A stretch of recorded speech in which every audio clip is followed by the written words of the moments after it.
6 लोगों ने चक्रव्यूह में मारा था। 6 चक्रव्यूह में फंसाकर मारा था। सर, चक्रव्यूह के अंदर डर होता है, हिंसा होती है, और अभिमन्यु को चक्रव्यूह में फंसाकर, ट्रैप कर 6 लोगों ने मारा। मैंने चक्रव्यूह के बारे में थोड़ी रिसर्च की और पता लगा कि चक्रव्यूह का एक दूसरा नाम होता है पद्मव्यूह, मतलब लोटस फॉर्मेशन। तो जो चक्रव्यूह होता है स्पीकर सर, वो लोटस के शेप में होता है, कमल के फूल के शेप में होता है। 21वीं सदी में सर एक नया चक्रव्यूह तैयार हुआ है स्पीकर सर, वो भी लोटस की शेप में है सर, और उसका चिन्ह प्रधानमंत्री जी अपनी छाती पर लगा के चलते हैं। सर, जो अभिमन्यु के साथ किया गया था, जो अभिमन्यु को चक्रव्यूह में फंसाया गया था, वही हिंदुस्तान के साथ किया गया है। हिंदुस्तान के युवाओं के साथ, हिंदुस्तान के किसानों के साथ, हमारी माताओं बहनों के साथ, स्मॉल बिजनेसेस के साथ, मीडियम साइज बिजनेस के साथ। सर, अभिमन्यु को 6 लोगों ने मारा था। उनके नाम द्रोणाचार्य, कर्ण, कृपाचार्य, कृतवर्मा, अश्वत्थामा और शकुनी। सर, आज भी चक्रव्यूह के बीच में 6 लोग हैं। सर, चक्रव्यूह के बिल्कुल सेंटर में, चक्रव्यूह में हजारों लोग होते हैं सर, मगर उसके बिल्कुल सेंटर में 6 लोग कंट्रोल करते हैं।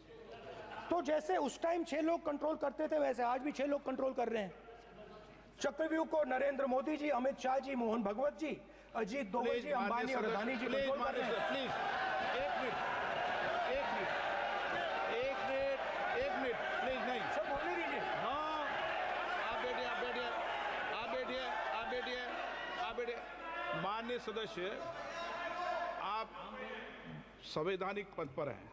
आपके कई माननीय सदस्यों ने यहाँ पर मुझे लिख कर दिया है कि जो माननीय सदस्य का सदस्य नहीं है उसका नाम नहीं लें। आपने लिख के दिया है। नो, आपने क्या, आप उसकी पालना करना चाहते हो? स्पीकर सर, गलत।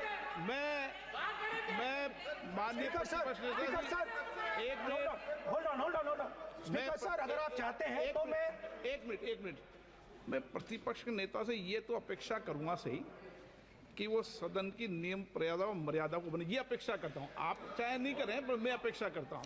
नहीं सर, मैं, अगर आप चाहते हैं सर, मैं NSA का और अदानी और अंबानी का नाम इस लिस्ट से निकाल देता हूं। फिर माननीय सदस्य, आप अगर आप चाहते हैं सर। प्लीज, मैं नहीं चाहता। सदन के नियम प्रक्रियाओं से सदन चलता है। सर, अगर आप कहते हैं मैं निकाल देता हूं। नो सदस्य, मैं 3 ही नाम यूज करूंगा। नहीं माननीय सदस्य, नहीं कहा, और आप वीडियो में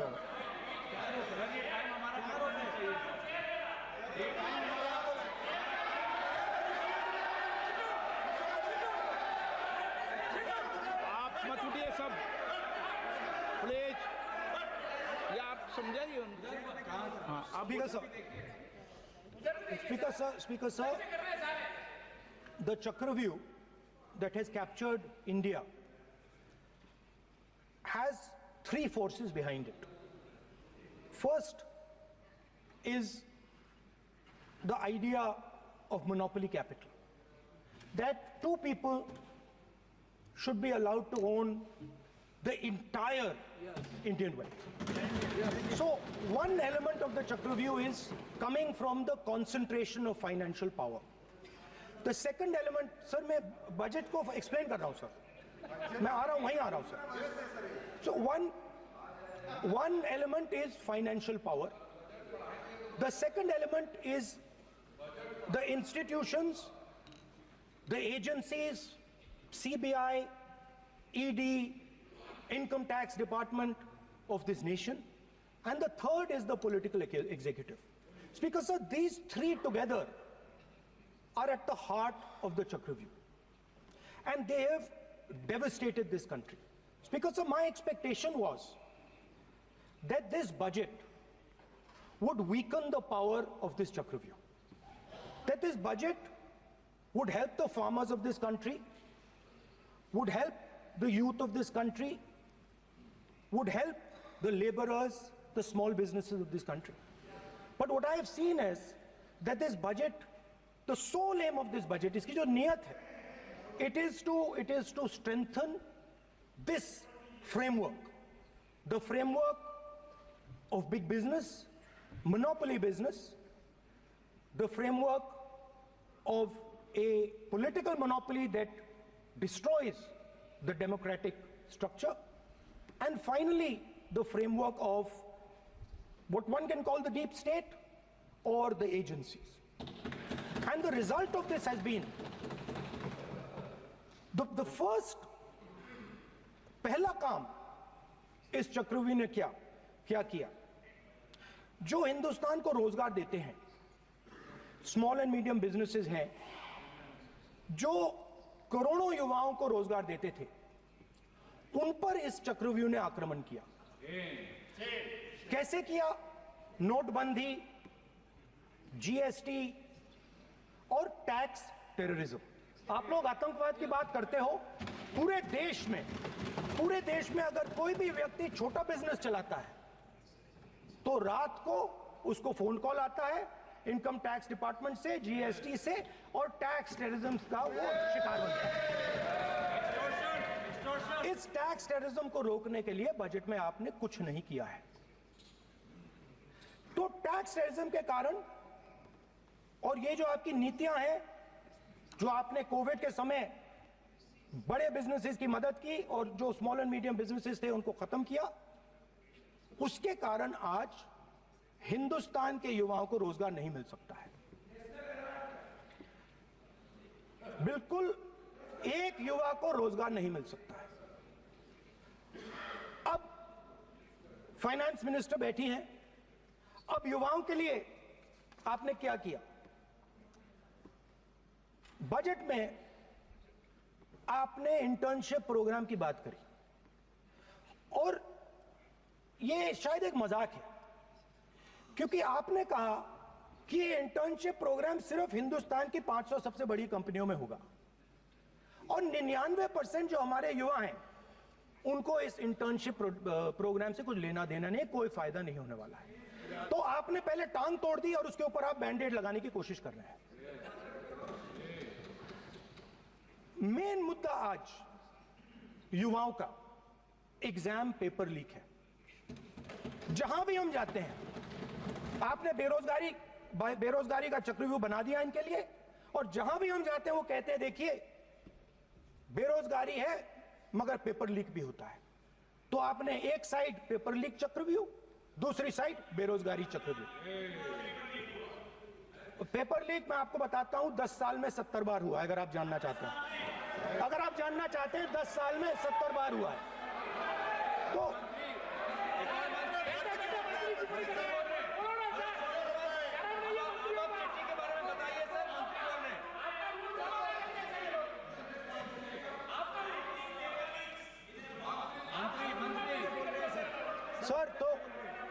सर तो पेपर लीक के बारे में फाइनेंस मिनिस्टर ने बजट में एक शब्द नहीं कहा है।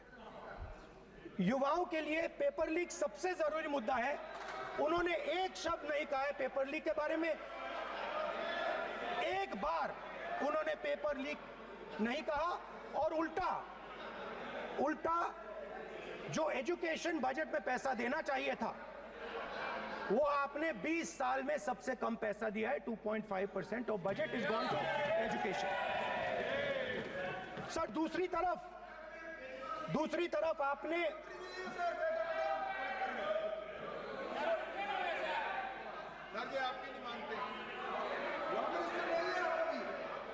सर ये रनिंग कमेंट्री कर रहे हैं सर, दूसरी तरफ पहली बार सेना के जवानों को आपने अग्निवीर के चक्रव्यूह में फंसाया। सही बात। इस बजट में अग्निवीरों के पेंशन के लिए 1 रुपया नहीं है।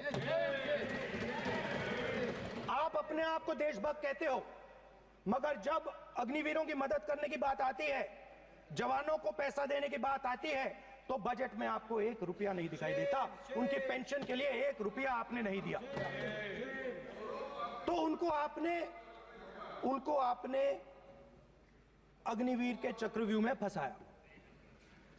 उसके बाद सर, जो अन्नदाता हैं, वो चक्रव्यूह से निकलने के लिए, आपके चक्रव्यूह से निकलने के लिए जो आपने बनाया 3 काले कानून, जमीन अधिग्रहण बिल को आपने कमजोर किया, उनको आप सही दाम नहीं देते हो।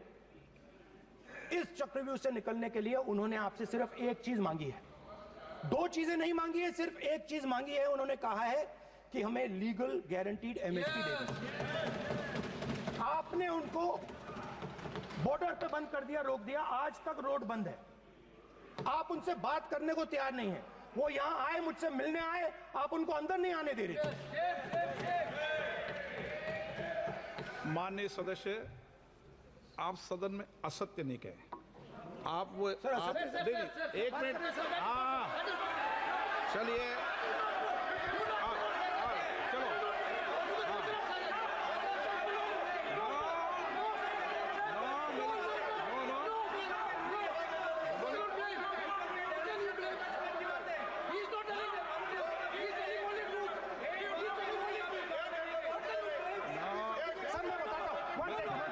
चलो, सर मैं आपको बताता हूं सर, 1 सेकंड सर, मैं आपको फैक्ट बताता हूं सर, जो मुझे 1 सेकंड, हाँ बता। मैं आपको फैक्ट बताता हूं, फिर आप मुझे करेक्ट कर दीजिए।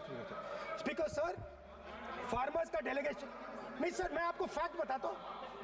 पर आपके माननीय सदस्यों को कह दें, वो सदन पर आरोप नहीं लगाए। रिपोर्ट से बोलता हूं मैं, बिना रिपोर्ट के नहीं बोलता हूं। हाँ, बोलिए, बोलिए, उनको बोलने दीजिए, उनको बोलने दीजिए, उनको बोलने दीजिए, आप बोलने दीजिए उनको, बोले, वो बोले, बताएं, वो बताएं, मैं बताऊंगा। Speaker sir, 1 second, speaker sir, मैं आपको बताता हूं जो मुझे मालूम है। स्पीकर सर, मैं आपको बताता हूं। बैठिए। स्पीकर सर, हुआ क्या, वहां पे सर मुझसे मिलने एक फार्मर का डेलीगेशन आया। मुझे बताया गया कि फार्मर के डेलीगेशन को अंदर नहीं आने देंगे। मैं उनसे मिलने जब गया, तब उनको अंदर आने के दिया गया था। सर, ये फैक्ट है सर। अब पता नहीं कोई मिसकम्युनिकेशन हुआ, वो अलग बात है, बट फैक्ट ये है कि जब मैं मीडिया के साथ वहां गया, तब दरवाजे पार्लियामेंट के, संसद के उनके लिए खुले, उससे पहले वो बंद थे। ठीक है। और ये आप उनसे भी पूछ लीजिए sir. Please please, no please please, 1 minute please. आपने विषय उठाया इसलिए मैं बोल रहा हूं। ऐसे तो सदन की व्यवस्थाओं पर सवाल नहीं उठाना चाहिए। किसको आने दें, 1 मिनट प्लीज बैठिए। किसको आने दें, किसको अलाउ नहीं करने दें, ये स्पीकर का जुरिडिक्शन होता है। नंबर 1,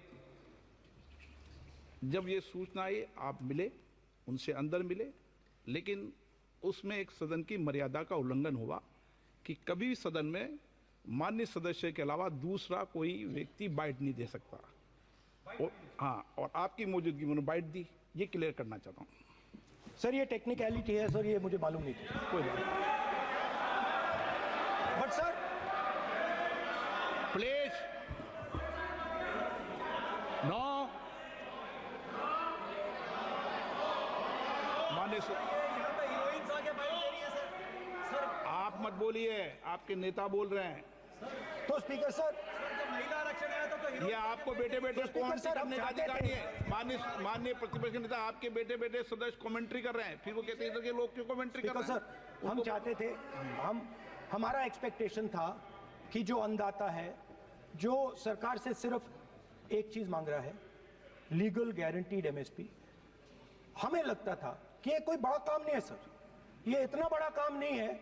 हमें लगता था कि अगर सरकार बजट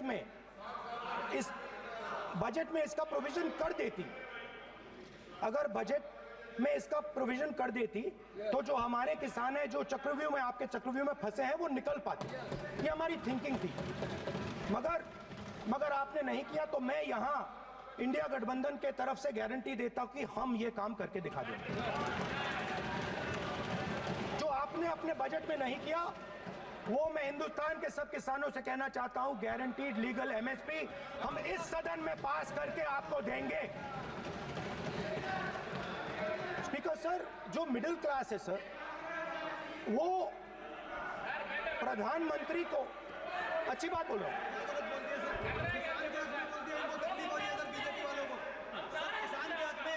अगर नेता विपक्ष बोल रहे हैं तो आप बैठे बैठे टिप्पणी आप मत करो, आप करोगे तो वो भी करेंगे।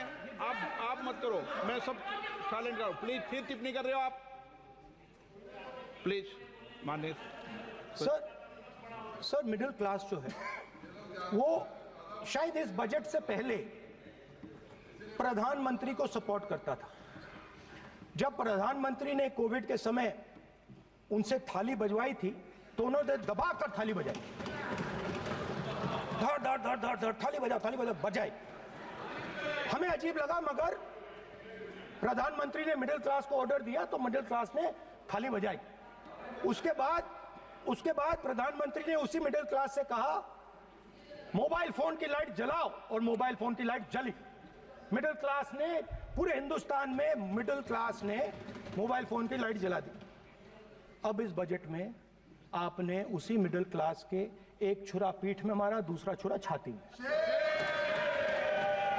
एक इधर मारा और एक इधर मारा। इंडेक्सेशन जो आपने कैंसिल की वो पीठ में छुरा था, और जो कैपिटल गेन्स टैक्स आपने बढ़ाया वो छाती में छुरा।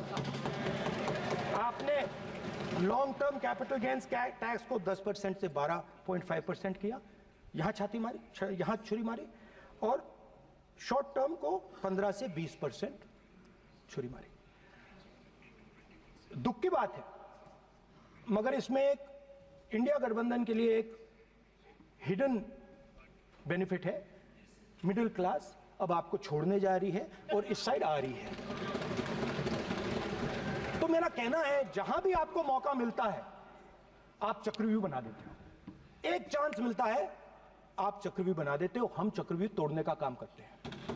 हमारे बजट में किसान का कर्जा माफ हुआ, चक्रव्यूह तोड़ा, मनरेगा हुआ, चक्रव्यूह तोड़ा।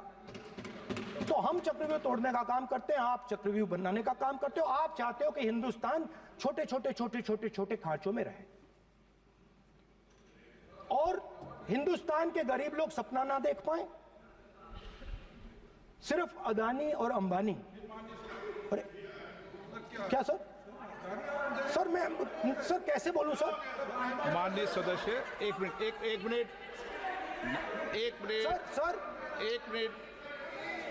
माननीय सदस्यगण, आपके उपनेता मुझे लिखित में पत्र देके गए हैं कि कोई भी माननीय सदस्य जो इस सदन का सदस्य नहीं उसके बारे में टिप्पणी ना करें। लिखित में देखे गए, इसलिए आपको स्पीकर सर बैठ जाइए। स्पीकर सर, तो अगर सर मैं आपसे सवाल पूछना चाहता हूं। मेरे से सवाल मत नहीं पूछ सकते आप। Sorry sir.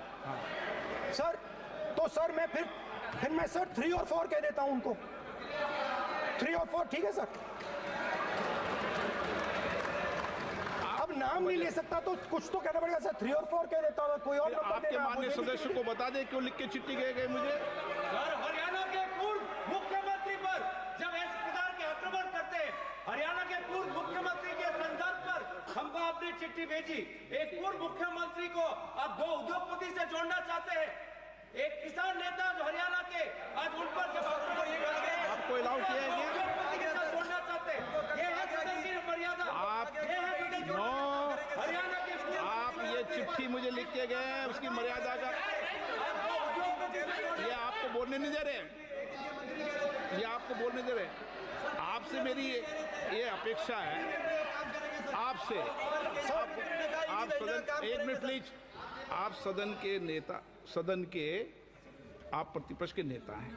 ये सदन की अपेक्षा रहती है कि हम सदन का डेकोरम, डिसिप्लिन और उसको बढ़ा के रखें। स्पीकर सर, इसलिए आप जो विषय रखें वो नियम प्रक्रिया में रखें। स्पीकर सर मगर मैं ये कैसे कहूं, इन लोगों के इनका इंडिकेशन कैसे दूं मैं सर? आप मुझे बता दीजिए सर, कोई दूसरा तरीका हो सर, नाम नहीं लेने हो तो कोई और तरीका दे दीजिए सर। अच्छा, एक मिनट, आप आप ज्ञान मत बांटो उनको, वो ज्ञानी है। सर A1 A2 चलेगा सर, A1 A2।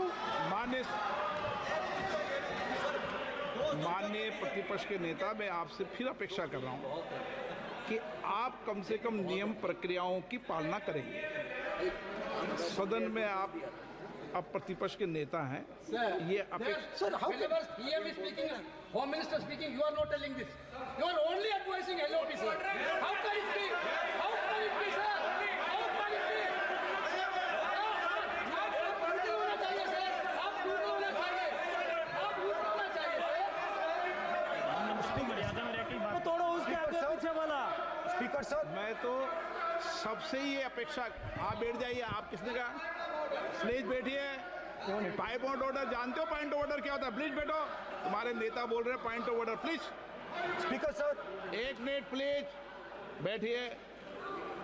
एक स्पीकर सर, सर ये जो लोग, ये दो लोग हैं सर, ये हिंदुस्तान के इंफ्रास्ट्रक्चर को, बिजनेस को कंट्रोल करते हैं सर। इनके पास एयरपोर्ट है, टेलीकॉम का सिस्टम है, अब पोर्ट्स हैं, अब रेलवेज में जा रहे हैं। सर हमें इतना बड़ा कॉन्ट्रैक्ट दिया, वो भी बोल दो। सर इनके पास, राजस्थान वाला भी बोलो। सर इनके पास हिंदुस्तान का पूरा धन का मोनोपोली है सर।